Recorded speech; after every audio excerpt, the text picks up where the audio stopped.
Miles Coon.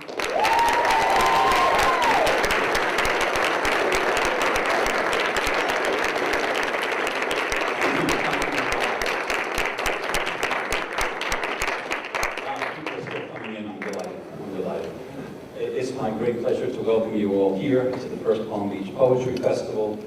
For those of you who attended this afternoon's craft classes taught by Mary Cornish and by Karin deWeille, I'm sure you will all agree they were absolutely spectacular, and I want to give them a big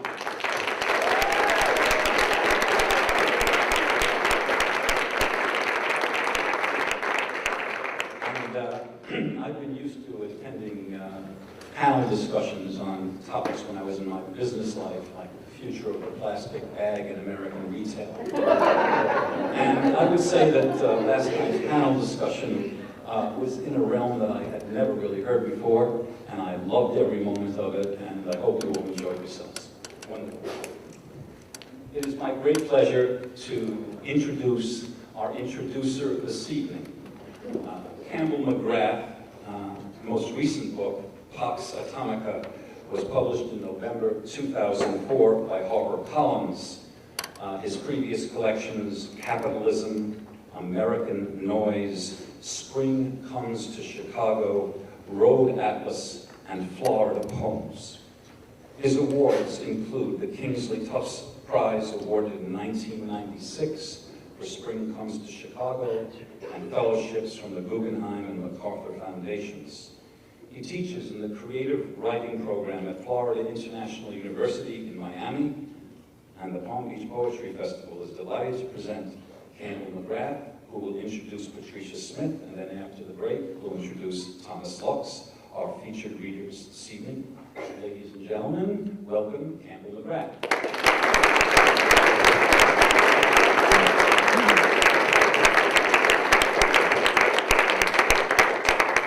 Thank you. I don't trust myself with that Phil Donahue microphone. I might just walk in the audience and ask questions, so I'm going to stand up here.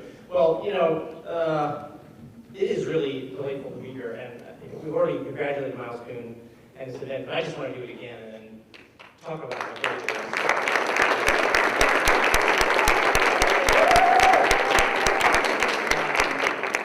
I'm Lynn University as well, and everybody who's had a hand in this at all. As someone who's lived here for 12 years and has tried during that time to put together cultural and literary events, you know how hard it is. Too often, that's too hard. We don't have the infrastructure. It's very hard to get your hands on the funding for the arts in Florida, and in general, we don't even have the audience. It takes a lot of work to build all these things. In fact, the frustration of those of us who try to build these kind of programming is like the movie Field of Dreams in reverse, where they said, if you build it, they will come.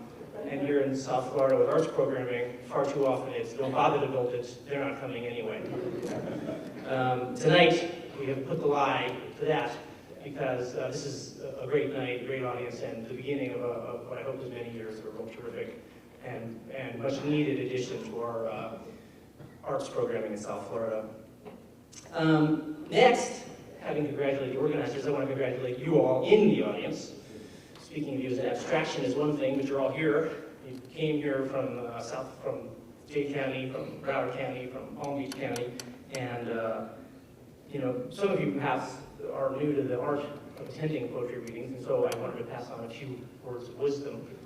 Most recently, I heard from a friend of mine, the British poet Rupert Boydell, who was asked recently, Rupert, what do you look for in a poetry reading? And Rupert said there were two things he looked for, and that was the bar and the way out.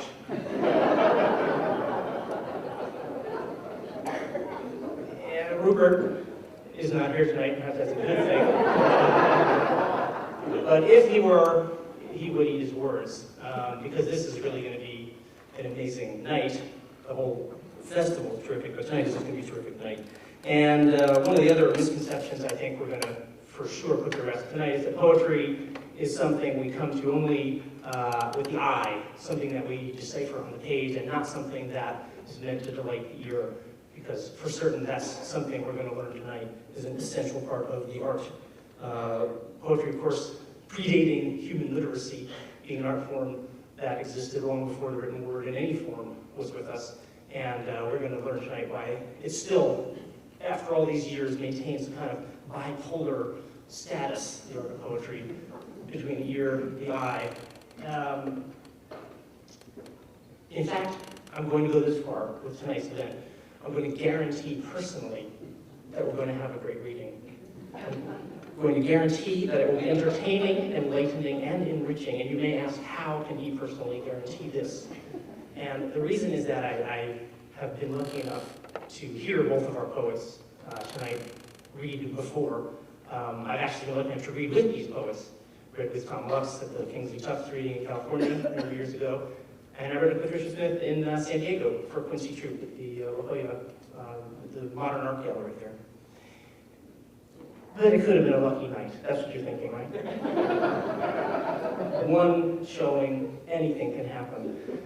Let me go back a little deeper in history then, about 20 years back to the 1980s, when the first time I saw Patricia Smith read was in the legendary Green Mill Bar on the far north side of Chicago, the birthplace of the poetry slam movement and the spoken word movement that has been such an important part of poetry culture and literary culture in America for 20 years now.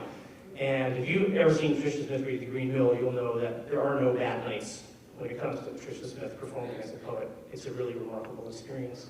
A few years earlier than that, in the mid-'80s, I saw Tom Lux read in New York City, and in fact, had the pleasure of taking classes with Tom, who was my professor, when I went to graduate school at Columbia University. And the wisdom and insight into the art of poetry that he gave me then is still with me, so I know that there are no bad nights for either of these two performers. Having said that, let me move on to an official introduction from Patricia Smith, followed by her reading. After that, we have a break, and I'll be back just for a few minutes to introduce Tom. Patricia Smith is the author of 3 volumes of poetry, Close to Death, Life According to Motown, and Big Towns, Big Talk. She's also the National Poetry Slam champion, 4-time champion, I should say, a featured poet on HBO's Deaf Poetry Jam. On the literary side, her poetry has been featured in many magazines, including the Paris Review, Tri-Quarterly, and many others, and she's currently at work on the book Fixed on a Curious Star, a biography of Harriet Tubman, to be published by Crown this year. Also upcoming, 2 new poetry volumes, Tea House of the Almighty and Strom Thurmond's Black Daughter. She has also authored Africans in America, a companion book to the groundbreaking PBS documentary, and the children's book, Jana and the Kings. She's recently served as the Bruce McEver Visiting Chair in Writing at Georgia Tech University.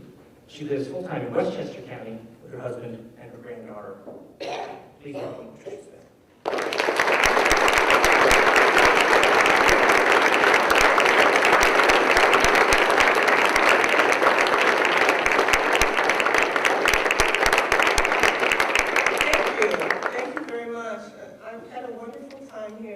I have a little short personal note for tonight. Tanisha, they wouldn't let me. Anyway, I'm very excited to be here, and I agonized over what to read, and I think I finally came down with what I'm happy with. I got something for my class, I've got something for you, and anyway, thank you for being here. I've had a great time talking to everybody. I'm going to start out with a poem. I start off my readings with the same poem.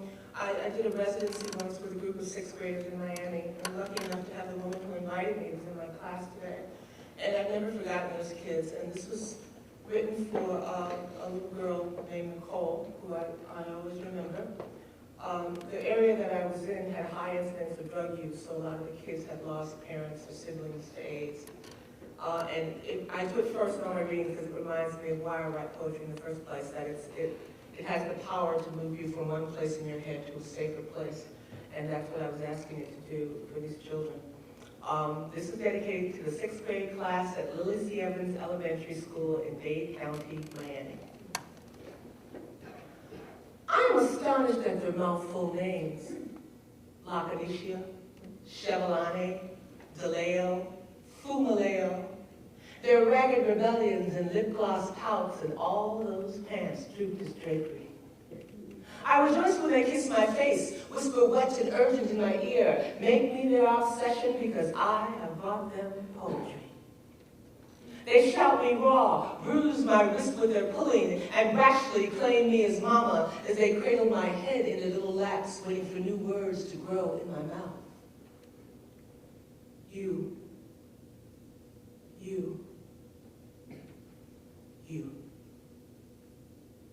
Angry, jubilant, weeping poets, we are all saviors, reluctant hosannas in the limelight, but you knew that, didn't you? So let us bless this 6th grade class. 40 cracking voices, 40 nappy heads, and all of them raise their hands when I ask. They have all seen the Reaper, grim in his heavy robe, pushing the button for the dead project elevator, begging for a break at the corner pawn shop, cackling wildly in the back pew of the Baptist church. I asked the death question, and 40 fists punched the air. Me! Me! And O'Neill, matchstick crack child, watched his mother's body become a claw. And 9-year-old Tico Jefferson, barely big enough to lift the gun, fired a bullet into his throat when Mama bended his back with a lead pipe. Tamika cried into a sofa pillow when Daddy blasted Mom into the north wall of their cluttered one-room apartment. Donna's cousin, gone in a drive-by, dark window, click, click, gone, says Danya, her tiny finger a barrel, the thumb a hammer. I am astonished at their losses. And yet when I read a poem about my own hard-eyed teenager, Jeffrey asks, is he dead yet? Cannot be comprehended. An 18-year-old still pushing and pulling his own breath. And 40 faces pity me, knowing that I will soon be as they are, numb to our bloody histories, favoring the Reaper with a thumbs up and a wink, hearing the question and shouting, me! Me, Miss Smith, I know somebody dead. Can poetry hurt us, they ask me, before calling into my words to sleep? I love you, Nicole says. Nicole wearing my face, pimples peppering her nose, and she is as black as angels are.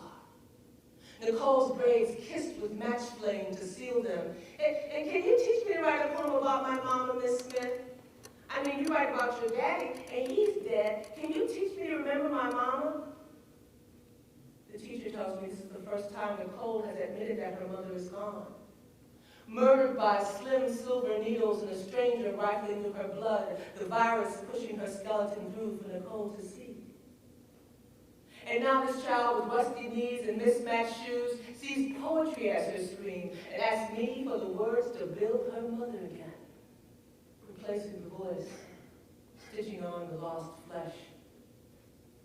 So poets, as we take the stage, as we flirt and sin and rejoice behind microphones, remember Nicole.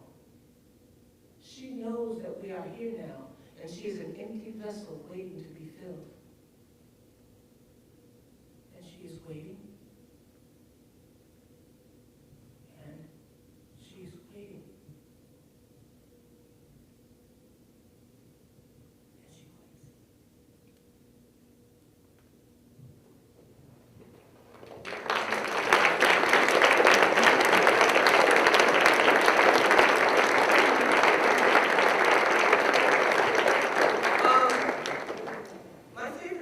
Population are old black men because they've seen everything. And Miles is like, yo, all right.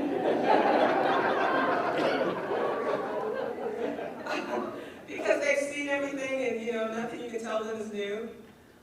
This is a poem for John Lee Hooker. It's called How to Be a Lecherous Little Black Man and Make Lots of Money.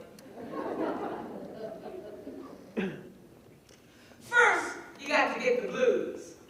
This is easy if you are a person of any gender and possess a pulse, a cheating lover, a stalking ex-lover, a used Yugo, a pumping heart, an empty wallet, a half-dead dog, an empty refrigerator, one last cigarette butt, a good memory, a nosy mama, a lonely room, a quick trigger, roving eyes, an addiction to whiskey, nothing but the clothes on your back, a Jones for your neighbor's wife, a Jones for your wife's neighbor, a positive test result, an itching to leave, an itching to stay, or any itching where there shouldn't be any. Rub your hands slow over your body. Feel the valleys and the wrongs. Let misery chomp your spine toward collapsing. Let it fold your whole self double. Then you can walk like John Lee Hooker do. Click, shuffle, bent over nose to the ground, wearing a cocked brim felt fedora that wouldn't dare fall off. Then you can think like John Lee do. I'm old as Big Troller. Gotta buy a bottle of Mrs. Butterworth if I want to feel the woman, but I can still sing better than you.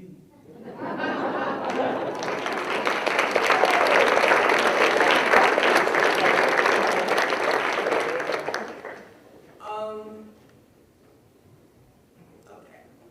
This is it's called Sacrifice, and 28 Chilean women stripped naked in the middle of a busy road in Santiago to pay homage to Pablo Neruda. And then there's a line from one of the Neruda sonnets: naked, you are as simple as one of your hands. Flustered, without license or sanction, the women clawed at whispered cotton and lopsided seam, pushed irritants to their ankles, and stood upright for whole seconds, just long enough for nipples to pimple in soft wind. Behind them, a home which once held his pens, his grimace acknowledging a tumbled phrase, earthquakes which grew pliant in him, and now 28 quick asses framed in the window. Much too rushed for structure, the photographer did what he could to stun the slow chaos. In the photo, heads were twisted, eyes in blink, pubic hair indistinct and shadowed. As sirens wailed, the women hurried into their clothing, blouses with nervy stink circles, skirts accordioned in haste.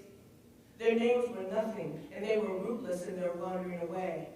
There was no sense to their sacrifice until the night came, and the poet's slow remembering hands returned for their souls.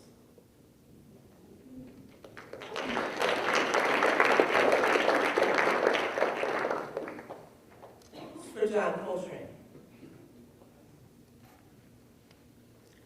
I always shudder when I pray.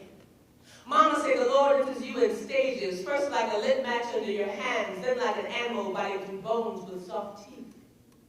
Mama say lie still and wait for glory to consume you, wrap its way into your map like a lover had his finger on paradise, knew the way with all his heart, then lost it. I always shudder when I pray. So your name must be a prayer.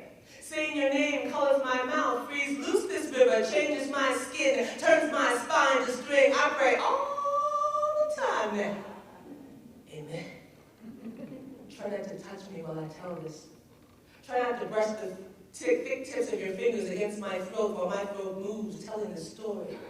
Don't suddenly squeeze my bare shoulders or travel your mouth along the flat swell of my belly. Whatever you do, don't bite at the hollow in my back. Whisper touch my ankles or match our skin like spoons. Don't punctuate this rambling sentence with your tongue or trace your name on the backs of my legs. Please don't walk the question of your breath along my thighs or draw a map on my quivering breastbone guiding me to you, me to you, me to you. Do not play me that way. Don't play me that way, the way the sax man plays his lady, blowing into her mouth until she cries, allowing her no breath of her own.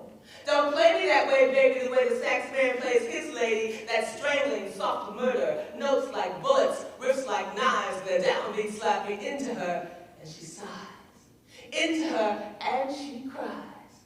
Into her, and she whines like the night turning. Just let me sit here on the bar stool, sipping something bitter. Let me cross my legs slow, like the colored girls do. Let me feel your eyes go there. Let me feed on glory and grow fat.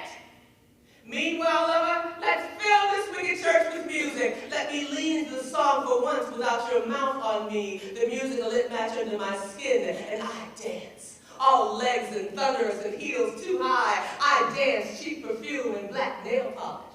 Sharp-skinned congregation, heads pressed, attitudes too tight. Won't scream until it gets to be too much. Won't beg for mercy until I wreck the landscape with my hips. Bar stools filling. Everybody's waiting for the glory to move through me. Rock me with hosannas, shake me with hallelujahs to break these boy bones. They wait for you, supreme love, to pull me out onto the dance floor. Whisper commands in my ear. Make me kick my heels above my head, high heels above my nappy head. While I wait, I'll dance with the sax band. I will shimmer as he presses my keys. Him and me bopping, we are wicked church. So do not play, do not play. Did you hear me tell you do not play me that way? The way I pray to be played.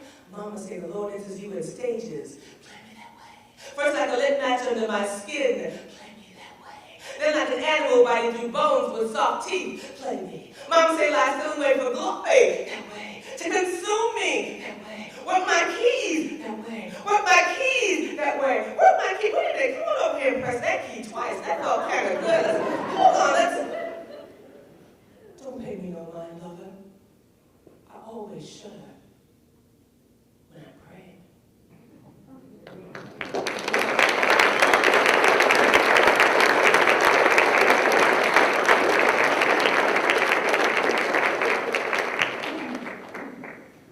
Do you guys know when you go to airports and you see the pilots in the airport and they're always like, and you want to go so fucking much, you flew the plane.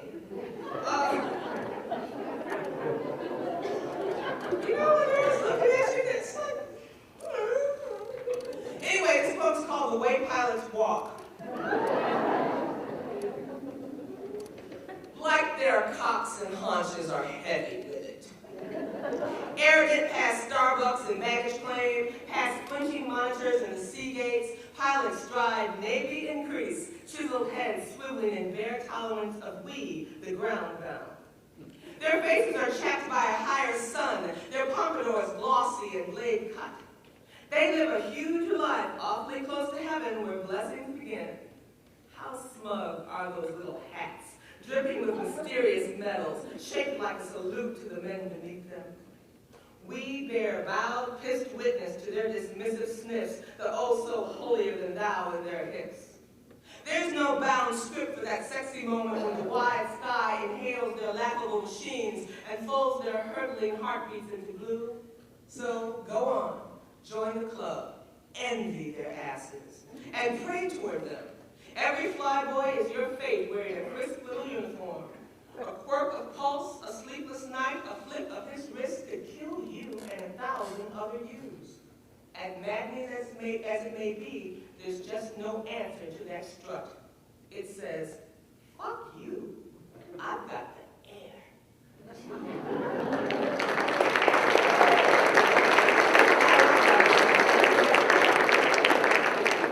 Next week you'll be reading a news item, Patricia Smith's plane went down. Pilot read that stupid poem. Okay. A while ago, I went to Paris to do poetry, and you know how when we go to another country, we try to act like we already know everything. You know Americans, I love us, but we're kind of weird. And it's like, oh, I've been here, I've done that. It's like, so I went with my girlfriend, and we were like the crazy people, when the Louvre closed, they had to like close it down and find us because there's this crazy Puerto Rican black woman in the Louvre. And we were touching paintings and taking flash pictures of things that would crumble if you took flash pictures of it. And, reaching across the barrier and like, oh my gosh, so this is about the joy of discovery. It's called Doing the Louvre. You're a junkie just like I am. After we dumped your husband in the Louvre's cafe to sip the steaming tea and chew on his poetry, we're off like schoolgirls, screeching in duet, dazzled by the bright eternal gasp of ancient things. We've got no business here, homegirl and compagnie. We've got no business closing our mouths around this sharp, exquisite language or savoring the sweet tongue squeeze of pastries, shining cakes, and shaved chocolates. We are of simpler stock, city and country dust, collard greens, moon pies, bullet holes, and basement slow dancing. We are shamelessly American, rough street girls with rusty knees, the flip side of cocky Parisian wisp and slim cashmere coats the color of tobacco. Girlfriend, you and I are too much screen for this place, but you're a junkie just like I am. Too long denied access to official beauty, we walk these streets with our mouths open and faces tilted up, swallowing everything, swallowing it all, much too much scenery and sound for our thin American throats. We gawk at cathedrals with their gargoyles bleached to an eerie snarl by bright slashes of moon. Say goodbye we mean yes. Good morning, we mean how much. As for bread, we need the toilet. We are amazed that no one is asking for all of this back, that we are allowed to bask in this city's light. I can still hear my mama, as plain and practical as a cast iron skillet. Child, you need to stop all that foolishness over there in some France. We don't know nothing or nobody. Ain't no black folks over there no how. But I know you, old friend, with your bright burnished tangle of hair and deep laugh, and right now these halls belong to us. There are bad girls loose in the Louvre. Girls soft as gunshots. Girls nourished and fueled by silvers, silks, and the stone gaze of Napoleon. We laugh at the smashed noses of Egyptian rulers, stare at the tiny mummified feet of a young girl, mistake Goya for Gauguin, and rub what surfaces we can, including the marble cocks of towering deities. When we say things like, hey, I think I saw that on a postcard once, or do you know how old this thing is? How can the world help but love us? We would give Venus our arms. After 8 hours, clicking our hungry heels and snapping illicit flash photos in dark halls brimming with ancient music, we finally find the Mona Lisa, alone, caged and antiseptic behind that glass every woman wears, and we wonder how best to free her, knowing she's a junkie like we are. She longs for our wild voices, our naive, accidental beauty. She's aching to ditch that frame and skip these hallowed halls with the homegirls, mistake the obscene for the exquisite, and gaze at unsolved mysteries that just for once are not her own.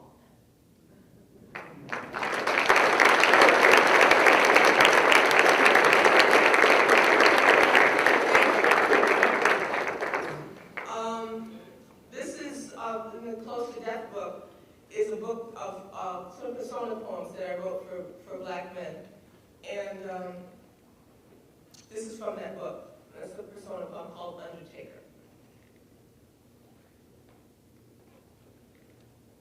When a bullet enters the brain, the head explodes. I can think of no softer warning for the young mothers who sit doubled before my desk, nodding their smooth brown hands and begging, fix my boy. Fix my boy. Here's his high school picture. In the mildly mustachioed player in the crinkled snapshot looks nothing like the plastic bag of boy stored and dated in the cold room downstairs. In the picture, he is cocky and chiseled, clutching the world by the balls. I know the look. Now he is flaps of cheek, slivers of jawbone, assorted teeth, a surprised eye, bloody tufts of napped hair, the building blocks of my business. So I turn the photo face down to talk numbers instead. The high price of miracles startles the young mother, but she is prepared. I know that she has sold everything she owns, that cousins and uncles have emptied their empty bank accounts, that she dreams of her baby in tuxedoed satin, flawless, in an open casket, a cross or blood red rose tacked in his fingers, his halo set at a cocky angle.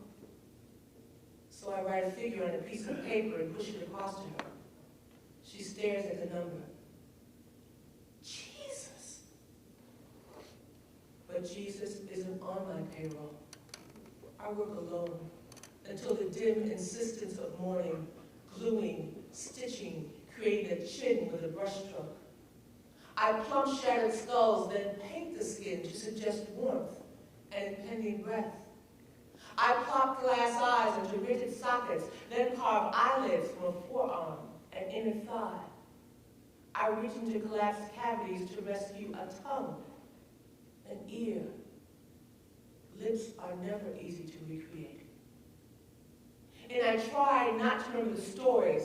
The mothers must tell me to ease their own hearts. Oh, they cry, my Ronnie, my Michael, my David, my Chico. He was on his way home, a dark car slowed down. They must have thought he was someone else. At a party, he stepped between two gang members. Really, he was trying to get off the streets. He was trying to pull away from the crowd. He was just in the wrong place at the wrong time. Fix my boy. He was a good boy. make him the way he was. But I have explored the jagged gaps in the boy's body, and I have soothed the angry edges of bullet holes. I have touched him in places no mother knows, and I have birthed his new face. I know he believed himself invincible, that he most likely hissed, "Fuck you, man," before the bullets lifted him off his feet. I try not to remember his swagger, his lizard-lidded gaze, his young mother screaming into the phone. She says that she will find the money to bury him. And I know that is the truth that fuels her, forces her to place one foot in front of the other. Suddenly I want to take her down to the chilly room, open the bag, and shake its terrible bounty onto the gleaming steel table. I want her to see him, to touch him, to press her lips to the flat of cheek, because the woman needs to wither. Finally, and move on. We both jump as the phone rattles in its hook. I pray it's my wife, a bill collector, a wrong number. But the wide, questioning silence on the other hand is too familiar. It's another mother needing a miracle. It's another homeboy coming home.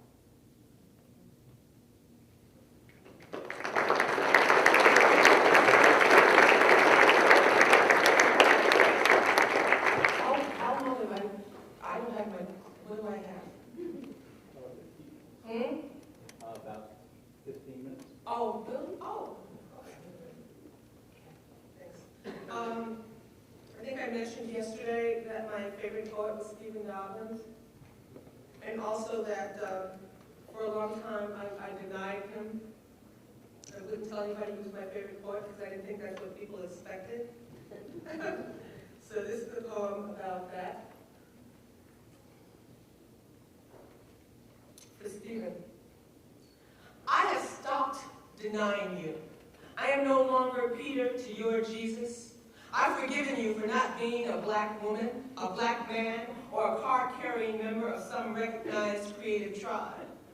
When some wide-eyed ingenue needed to know my favorite poet before they could choose their own, it would have been smooth slide to name a wordsmith of mirror hue and be done with it. And for a time, that's what I did, pushing your voodoo deeper to my center while I shuffled saviors, Comanyaka, Hughes, Dove, Brooks, or traced my life to the word work of common men, the welders, cabbies, typists, pump jockeys, and could-be killers who populate the open mics because their lives shoved them to babbling. You noted my deception squeezed hard on my heart because you knew. You were there the day Jimmy Knoll ripped an ill-fitting afro wig from my head and my skin and voice came away with it. You were there when 4 white men from the Chicago Board of Education locked me in a windowless room and said, "Girl, write something right now because you are too black and too stupid to know the words you know, so you must be cheating." You smell that iron stench that thick blood leaves, and you saw my father, face down, bleeding blue into a dingy oriental carpet. Who let you in, Stephen? Who taught you me? Who gave you permission to give me permission to scream in your key? Elicit my unbearable secret, I claim you now aloud. I say in no uncertain language that you lifted me to this now, my beacon, my rock star.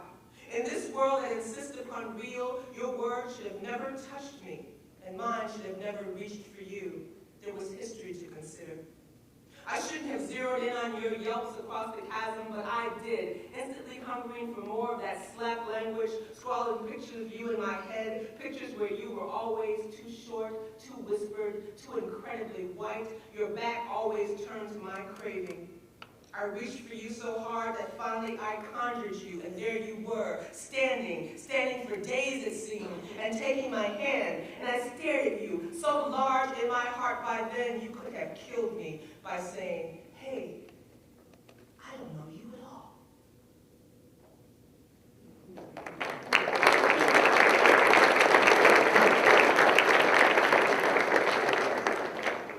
All right.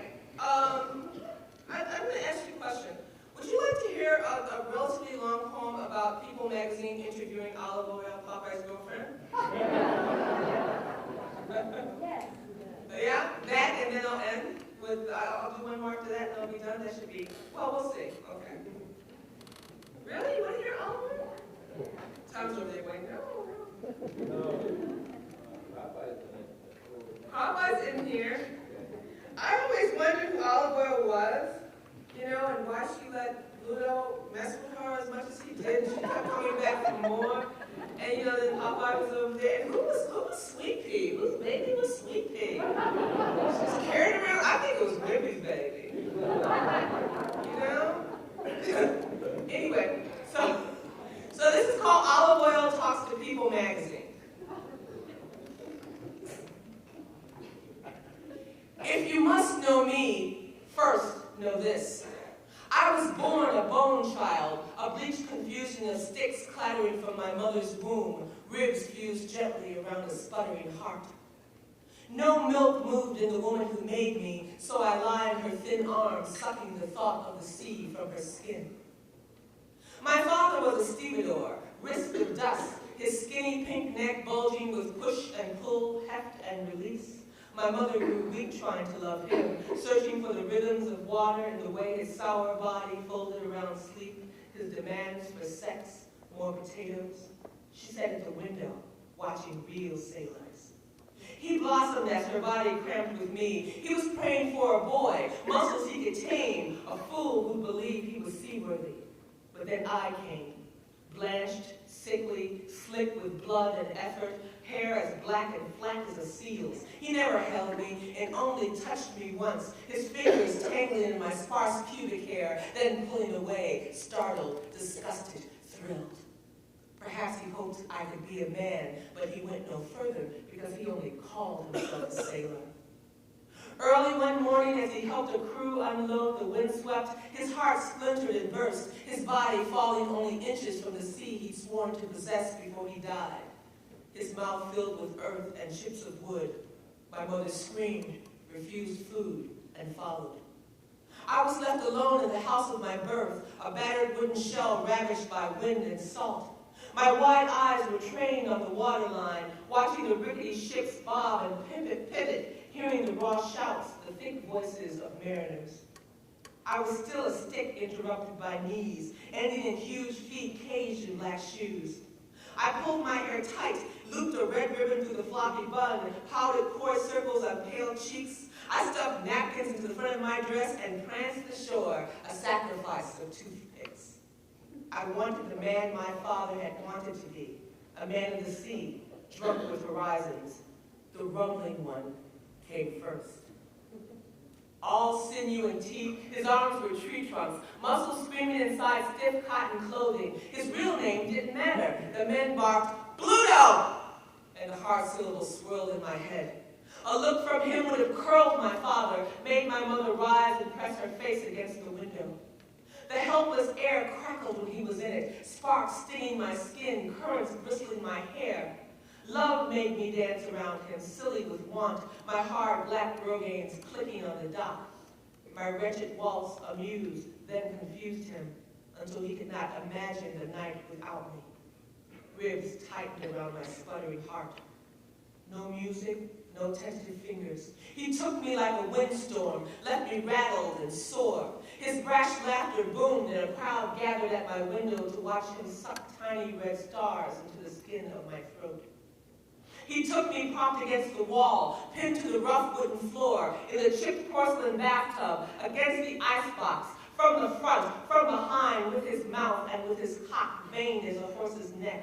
I wept with love and bled into his cupped hand. When he left, I went with him, thinner than when I began, but wanting to see in that man more than anything.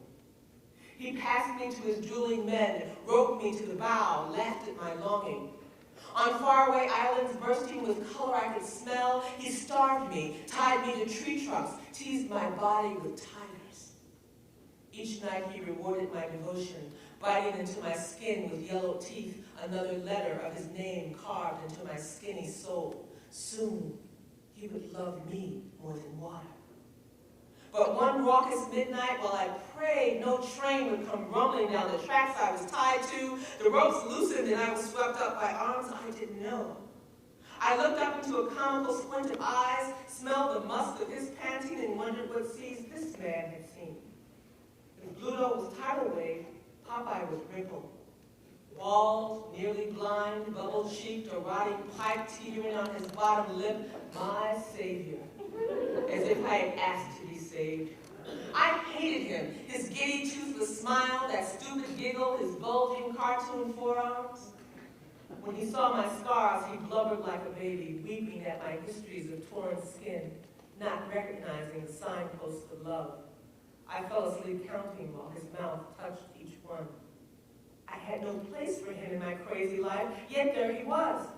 When he loved me, laying me down as if I were a rose, my wounds found new skin. I was too beautiful to be me. But now my lifeboard is on slapstick. I walk into traps, tumble into rushing rivers, one-eyed ogres dangle me over spinning volcanoes. Bluto snatches me from Popeye's bed, slams his wand into me, threatens me with blades. Popeye gobbles what he can of the earth and risks his life to find me, beats Bluto senseless, and then it all begins again. My body stretches between them, thinner than ever. Popeye wants to marry me, make an honest woman out of a hot, bony stevedore's daughter. Bluto lights a match, holds it to my nipple. You ask how I can love them both, how these bones have carried them for so long. If you must know, first know this. I was raised by the water, crafted by these tides. A stick child, never wise or beautiful. Whatever I loved the water first. And I will die possessing these sailing men who fight over my frail body, craving my flesh and neglecting the sea. On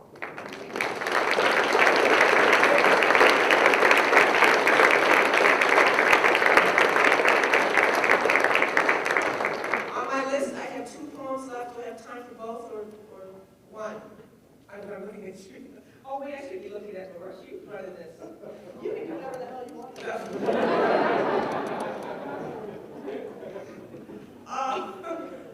I write a lot of persona poems, and when I go to schools, I tell kids, listen to the voices in your neighborhood because you never know where you find a poem.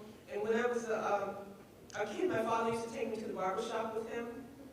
And then when my son was small, I used to take him to the barber shop. And it's like the same barber. I don't know if you know about barbers in the Saturday morning in black neighborhood. It's supposed to be but I don't know, maybe barbers are like this all over. They talk, they gossip a lot, they talk about everybody. And everybody that passes by the window, they talk about them. And sometimes they forget you're sitting there and they start talking about you. I'm sorry, man, sorry. So this is like, this voice stayed in my head. This is Barbara in Chicago by the name of Terrell, and that's what this poem is inspired by. But it could be any barber anywhere. And they always talk about how much they're getting, and they're not getting any. They haven't gotten any since the Eisenhower administration. They're going to get me some of that. Okay. Anyway, so this is it. Well, look who comes walking into my barbershop still wearing that jerry curl. Man, it's 2000. Ain't nobody got no time for that grease trickling all down their neck, especially hot as it is out there. Come here, let me cut that stuff down. Let those naps grow out. A couple of weeks, I'll hook it with fade. The sisters don't like putting their hands in that greasy mess. And did y'all see that child Aretha on stage at the president's thing, trailing all that fur like she's Queen Elizabeth and all that fat underneath it? I ain't never seen no black woman with money stay fat. She can see her coming, even the bones get scared. That child will eat a spaghetti strap. What's that song she sang? Ain't no way? Well, I guess it sure ain't. She got one chance, though. If you stay alive long enough, time will make you skinny. I just don't know if she got that much time. Oh, yeah, look at that gal I was telling y'all about. Got enough acid about to drink on.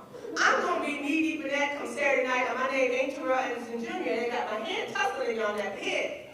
Man, she don't know me yet, but she will. I bet she done already heard about how my love making. Then put a few sisters on crutches. How I whip some of this nature on them, now they drooling, barking like dogs. Hell, y'all can laugh if y'all want Thomas. You ask your sister. And you over there, ask your mama.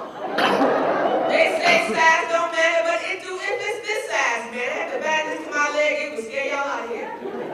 Come next week, y'all can ask that gal y'all just seen. She be passing by that one in a wheelchair, mark my words. And Thomas, one too many times I've seen your wife over there across the street in the butcher shop. In the meat she asking for ain't what makes it to your table for supper.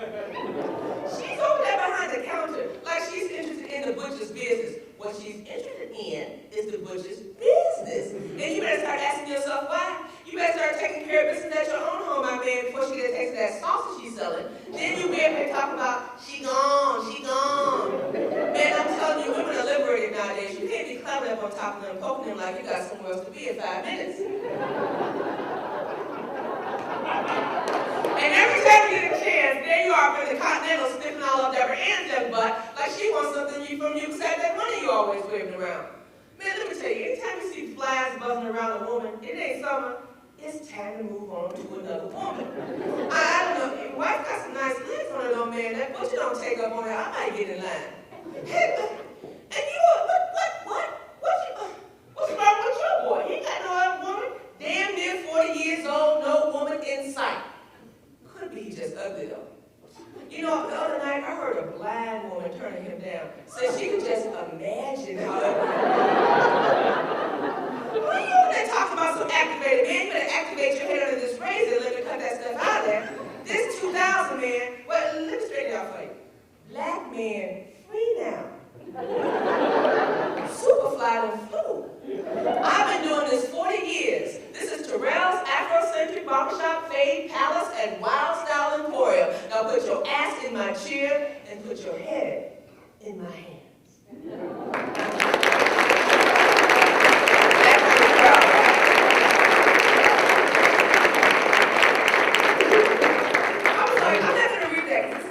Gentile, Boca Raton, Clyde Crown, you know. Thank you, Miles McGrath. Thank you so much. This is my last poem, and I'm so thrilled to be here. It's wonderful. Thank you, and I hope this is a yearly event, and I would love to come back and help you.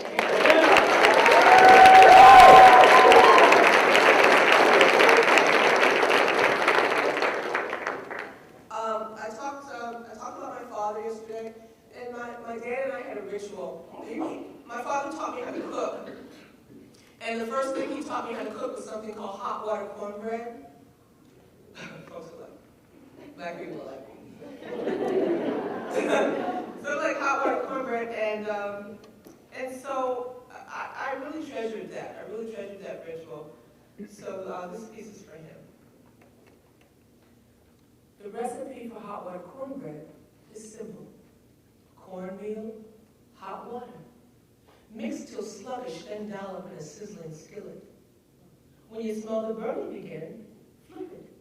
When you smell the burning begin again, dump it onto a plate. You got to wait for the burning and get it just right. Before the bread cools down, smear it with sweet salted butter and smash it with your fingers. Crumble it up in a bowl of collard greens or buttermilk. Forget that I'm telling you it's the first thing I ever cooked, that my daddy was laughing and breathing and no bullet in his head when he taught me. Mix it till it looks like quicksand, he'd say, till it moves like a slow song sounds.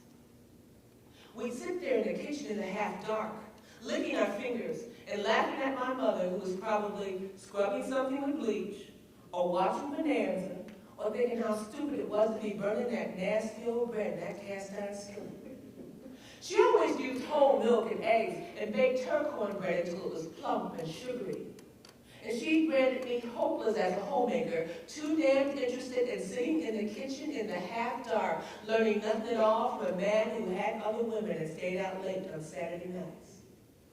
When I told her that I'd fixed my first ever pan of hot water cornbread and that my daddy had branded it glorious, she sniffed and kept mopping the floor over and over in the same space.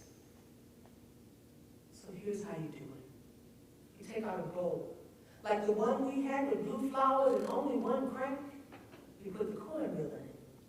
Then you turn on the hot water and you let it run while you tell a secret about the boy who kissed your cheek after school, or about how you really want to be a reporter instead of a teacher or a nurse like Mama said. And the water keeps running while Daddy says you will be a wonderful writer and you will be famous someday. And when you get famous, if I wrote you a letter and sent you some money, would you write about me? And he is laughing and breathing and no bullet in his head. So you let the water run into this mix until it moves like mud moves at the bottom of a river, which is another thing Daddy said. And even though I'd never even seen a river, I knew exactly what he meant. Then you turn the fire way up under the skillet, and you pour in this mix that moves like mud moves at the bottom of a river, like quicksand, like a slow song sounds. That stuff pops something awful when it first hits that blazing skillet. And Daddy and I would dance to those angry pop sounds. He let me rest my feet on top of his while we waltzed around the kitchen, and my mother huffed and puffed on the other side of the door. When you are famous, Daddy asked me, will you write about dancing in the kitchen with your father? I say everything I write will be about you. Then you will be famous too. And we dip and swirl and spin, but then he stops and sniffs the air. The thing you have to remember about hot water cornbread is to wait for the burning so you know when to flip it. And then again so you know when it's crusty and done. Then eat it the way we did, with our fingers, our feet still tingling from dancing. But remember that sometimes the burning takes such a long time. And in that time,